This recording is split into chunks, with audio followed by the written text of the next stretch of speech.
મિત્રો આજે આપણે ટોપિક માટે જરૂરી છે જાણકારી જરૂરી છે. જેમ કે તમે હાલમાં કોઈ એસઆઈપી કરતા હોય ઇન્વેસ્ટમેન્ટ માટે અથવા કોઈ લોન લેતા હોય એમાં ઈસીએસ મેન્ડેટ કરતા હોય ને ત્યારે એરર આવે છે, પ્રોબ્લેમ આવે છે. એમાં ઘણા બધા રીઝનો હોય છે અને જે મેઇન રીઝન છે ને એની વાત કરીશ આ વિડીયોમાં.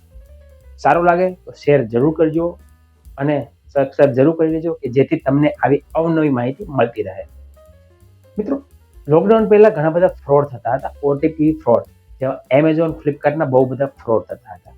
એમાં ઘણા લોકો શિકાર પણ બનેલા હશે. જો તમે શિકાર બન્યા હોય કોમેન્ટ જરૂર કરજો. ત્યારે સરકારે નિયમ લેવા એટીએમ કાર્ડથી જે ફ્રોડ થતા હતા ખાલી ઓટીપીથી એ બધું જ બંધ કરી દો. કે જેની પાસે ફિઝિકલ એટીએમ છે, મતલબ કે જેની પાસે એટીએમ છે એ જ લોકો યુઝ કરી શકશે. એક ઓટીપીથી તો કોઈ પણ કરી શકે, ગમે તે બેઠો હોય, મુંબઈ, દિલ્હી બેઠો પણ કરી શકે. તો એમાં શું થતું, જે ભોગ બનતા ને એ લોકો વધારે અભણ અથવા એજ્યુકેટેડ, બે લોકો વધારે હતા. તો સરકારે એવું લેવા કે ખાલી એટીએમ બેસ્ટ સર્વિસ ઓન આપી દો બાય ડિફોલ્ટ, જેમ એટીએમ વિડ્રો, જેની પાસે એટીએમ હોય તો જ વિડ્રો કરી શકવાના છો. અને બીજું પોસ્ટ ટ્રાન્ઝેક્શન, જે તમે સ્વાઇપ મશીનમાં ટ્રાન્ઝેક્શન કરો છો, પોઈન્ટ ઓફ સેલ, તે બે ઓન રાખો. કે જે એટીએમ કાર્ડ વગરના જે ટ્રાન્ઝેક્શન હતા બધા ઓફ કરી દો. એનાથી ફાયદો શું થયો કે જે ઓટીપીથી ફ્રોડ થતા ને તે બંધ થઈ ગયા. ઓટીપી ગમે તેટલી વાર આવશે, ગમે તેટલી વાર નાખશો, તે કેન્સલ જ થશે. તો જે ફ્રોડ થતા હતા તે બહુ ઓછા થઈ ગયા. હવે એસીએસ મેનેજ કરવા માટે કે એસઆઈપી ને જે તમે એસીએસ મેનેજ કરો છો કે લોનનું એસીએસ મેનેજ કરો છો ત્યારે ફેર છે. તો એના માટે તમારી બેંક એપ્લિકેશન કે જે ઇન્ટરનેટ બેન્કિંગ વાપરતા હોય, જે કાર્ડ હોય જે બેંકનું, એની સેટિંગમાં જવાનું છે. સેટિંગમાં કાર્ડ સેટિંગનું ઓપ્શન આવશે.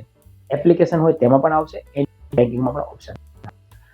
સેટિંગમાં જઈને એમાં ઓપ્શન ઓન એટીએમ અને ટ્રાન્ઝેક્શન, એના જે ઓપ્શન ઓફ છે અથવા વાઈફાઈ ઓફ મેનેજ કરો છો એટલે બધા જ પરમિશન ઓન કરી દેવાની છે. ઓન કરીને અમુક કંપનીમાં ઓટીપી આવશે તો ઓટીપી નાખીને વેરીફાઈ કરી દેવાનું છે. ત્યારબાદ 10-15 મિનિટ પછી તમે જો એસીએસ મેનેજ કરશો ને તો સક્સેસફુલ થઈ જશે.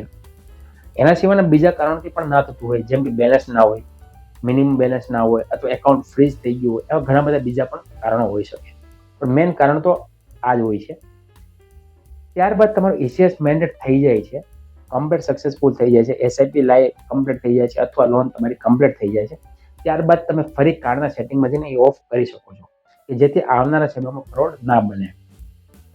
જો તમે એજ્યુકેટેડ હોય અને તમને ખબર પડતી હોય કે ઓટીપી આપો કે નહીં આપો તો તમે રાખી શકો છો. પણ તમને એના વિશે કંઈ નોલેજ જ ના હોય અથવા ટાઈમ ના હોય અથવા એવી જગ્યાએ હોય કે ઓટીપી રીડ થઈ જતું હોય તો ઓફ કરી દેવું મારા માટે વધારે બેટર છે. તો હું સલાહ આપીશ કે કામ પીતા પછી જે ટ્રાન્ઝેક્શન ઓફ હતું એને ઓફ જ કરી દેવાની સલાહ આપું છું. ત્યારબાદ એ પ્રોસેસ ઘણા બધા લોકોને ફેલ થઈ જાય, કારણ શું છે? આ મેઇન રીઝન.